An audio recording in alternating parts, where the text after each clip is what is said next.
Welcome to my channel. मैं हूं सविता। दोस्तों आज की ये क्लास होगी बीएड सेकेंड ईयर की, जिसमें हम करेंगे पेपर थर्ड के वेरी शॉर्ट क्वेश्चन। दोस्तों इसके पहले की क्लास में हमने पेपर थर्ड की 2 क्लासेस कंप्लीट की हैं, उसमें हमने वेरी शॉर्ट क्वेश्चन किया है। तो अगर आपने उस क्लास को नहीं देखा है तो ज़रूर देखिएगा, और अगर आप चैनल पर नए हैं, चैनल को अब तक सब्सक्राइब नहीं किया है तो कर लीजिएगा। साथ ही बेल आइकन ज़रूर प्रेस कीजिए, जिससे आने वाली जो क्लासेस हैं उसकी नोटिफिकेशन आपको टाइम से मिल सके और आपकी एक भी क्लास मिस ना हो। तो चलते हैं आज के पहले प्रश्न पर। आज का हमारा पहला प्रश्न क्या है? समावेशी शिक्षा क्या है? देखिएगा समावेशी शिक्षा के बारे में। तो दोस्तों समावेशी अथवा समावेशी शिक्षा में प्रतिभाशाली बालक तथा सामान्य बालक एक साथ कक्षाओं में पूर्ण समय या अर्धकालिक समय में शिक्षा को ग्रहण कर सकते हैं। इसमें क्या होता है कि बालक चाहे प्रतिभाशाली हो या फिर सामान्य बालक हो, किसी भी प्रकार का बालक हो, सभी बालक एक ही जगह पर कक्षा में बैठकर शिक्षा को ग्रहण करेंगे। यही होता है समावेशी शिक्षा। इस प्रकार मिलना, समायोजन सामाजिक या शैक्षिक अथवा दोनों को समन्वित किया जाता है। तो समावेशी शिक्षा में यही होता है कि सभी प्रकार के बालक को एक साथ बैठाकर शिक्षा दी जाती है। अगला प्रश्न है, राष्ट्रीय ज्ञान आयोग का गठन कितने समय हेतु किया गया था? तो ये देख लीजिएगा कि दोस्तों राष्ट्रीय ज्ञान आयोग, जिसे एनकेसी कहा जाता है, इसको 2 अक्टूबर 2005 से 2 अक्टूबर 2008 तक की 3 वर्ष की निर्धारित समय अवधि प्रदान की गई थी। बस ये आपको याद रखना है। अगर आपसे ये प्रश्न पूछा जाए तो ये इसका गठन कब हुआ था, कितने समय के लिए हुआ था, तो 2 अक्टूबर 2005 से 2 अक्टूबर 2008 तक, बस 3 साल के लिए इसका समय था। अगला प्रश्न है, शिक्षा का अधिकार एक्ट 2009 ये क्या था? तो दोस्तों देखते हैं कि शिक्षा का अधिकार वास्तव में एक मानवाधिकार, यानी कि ये एक मानव का अधिकार है। आर्थिक, सामाजिक व सांस्कृतिक अधिकारों की अंतर्राष्ट्रीय संविदा के अनुसार कहा गया है कि शिक्षा के अधिकार के अंतर्गत सभी के लिए निःशुल्क व अनिवार्य प्राथमिक शिक्षा का अधिकार निहित है। यही हमारा शिक्षा का अधिकार 2009। तो ये आपको याद रखना है। इसके अंतर्गत कहा गया है कि सभी को निःशुल्क व अनिवार्य प्राथमिक शिक्षा का प्रावधान हो। तो ये चीज़ें आपको याद रखनी है। अगला प्रश्न है, अपव्यय के प्रमुख कारण क्या हैं? तो देखिएगा, पहला कारण है प्रशासनात्मक त्रुटियां ना हो। शिक्षा व्यवस्था के कुछ दोष हैं। दूषित पाठ्यक्रम भी अपव्यय का प्रमुख कारण है। अशिक्षित अभिभावक भी, ये भी एक अपव्यय का प्रमुख कारण हो सकता है। और आर्थिक कारण, ये सारे जो कारण हैं ये अपव्यय के प्रमुख कारण माने जाते हैं। अगला प्रश्न है, उच्च शिक्षा आयोग की नियुक्ति कब एवं किसके द्वारा की गई? तो अगर ये आपसे पूछे तब देखिएगा आपको क्या लिखना है कि नवंबर 1948 ईस्वी में डॉक्टर सर्वपल्ली राधाकृष्णन की अध्यक्षता में भारत सरकार ने उच्च शिक्षा आयोग की नियुक्ति की थी। तो दोस्तों ये आपको याद रखना होगा कि इसकी नियुक्ति कब और किसके द्वारा की गई। तो बस आपको यहाँ पर इतना ही लिखना है। अगला प्रश्न देखिएगा, वनस्थली विद्यापीठ पर संक्षिप्त टिप्पणी दीजिए। तो ये क्वेश्चन आपके एग्जाम में जरूर से जरूर आने वाला है, तो इसको आप कहीं लिख कर रख लीजिएगा। दोस्तों ये प्रश्न आपको जरूर देखने को मिलेगा, क्योंकि हर साल ये प्रश्न आता है। तो देखेंगे यहाँ पर कुछ 2 से 3 प्रश्न ऐसे हैं जो हर साल आते हैं और आपको उसे जरूर से जरूर तैयार करना है।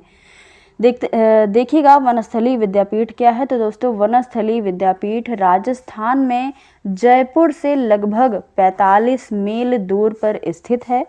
इसकी स्थापना किसके द्वारा हुई? तो श्री हीरालाल शास्त्री ने अक्टूबर 1935 ईस्वी में अपनी पुत्री की अभिलाषा पूरी करने के उद्देश्य से जीवन कुटीर नामक पाठशाला के रूप में इसकी स्थापना की थी, और इसी का नाम सन 1942 में वनस्थली विद्यापीठ के नाम से प्रसिद्ध हो गया।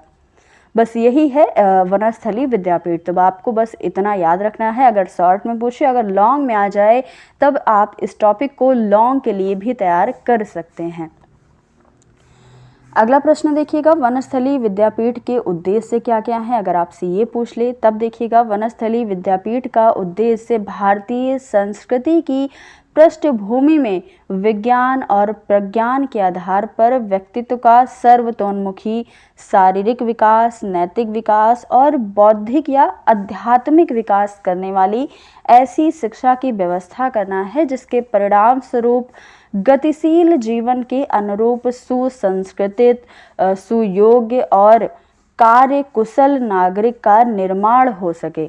बस यही इसका उद्देश्य था वनस्थली विद्यापीठ को स्थापित करने का। तो ये चीज़ें आपको याद रखनी है। अगला प्रश्न है, एनसीईआरटी की स्थापना कब हुई और इसके उद्देश्य क्या हैं। एनसीईआरटी राष्ट्रीय शैक्षिक अनुसंधान एवं प्रशिक्षण परिषद कहा जाता है। यह एक स्वायत्त एवं पूर्ण रूप से केंद्र सरकार के द्वारा पोषित संस्था मानी जाती है।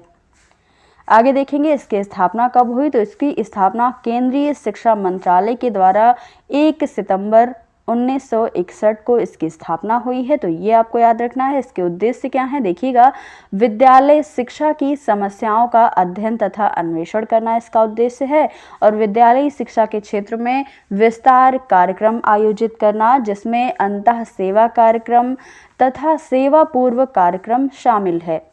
तो ये कुछ इसके उद्देश्य हैं एनसीईआरटी की स्थापना के लिए। तो ये आपको याद रखनी है। इसकी स्थापना कब हुई, तो आपको याद रखना है कि 1 सितंबर 1961 के द्वारा, किसके द्वारा की गई, तो केंद्रीय शिक्षा मंत्रालय के द्वारा इसकी स्थापना हुई है।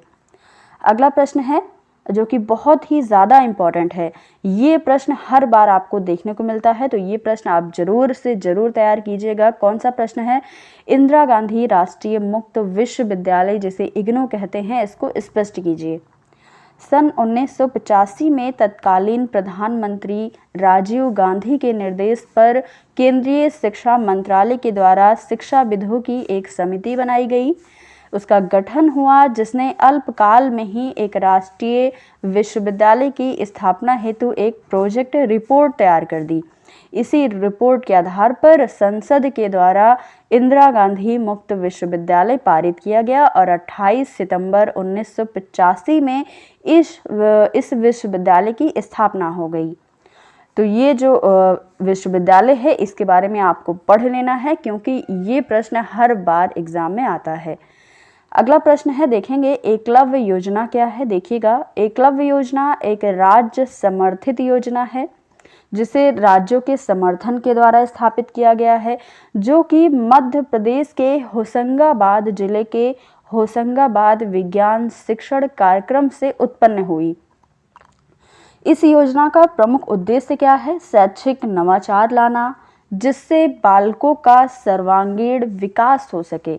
बस यही इसका उद्देश्य है कि बच्चों में जो सर्वांगीण विकास हो सके, इसलिए हमें शैक्षिक नवाचार लाना है। बस यही इसका उद्देश्य है, ये आपको याद रखना है। अगर पूछता है कि ये जो योजना है ये कहाँ स्थित है, तो मध्य प्रदेश के होशंगाबाद जिले के होशंगाबाद विज्ञान शिक्षण कार्यक्रम से इसकी विकसित हुई है ये योजना। तो ये आपको याद रखना है। तो दोस्तों ये आज के प्रश्न थे। कैसे लगे आपको आज के प्रश्न, बताइएगा जरूर कमेंट बॉक्स में। और अगर क्लास अच्छी लगी तो ज़्यादा से ज़्यादा लाइक शेयर करिएगा और चैनल पर नए हैं तो चैनल को सब्सक्राइब कर लीजिएगा। फिर मिलेंगे अगली क्लास में कुछ नए प्रश्नों के साथ। धन्यवाद।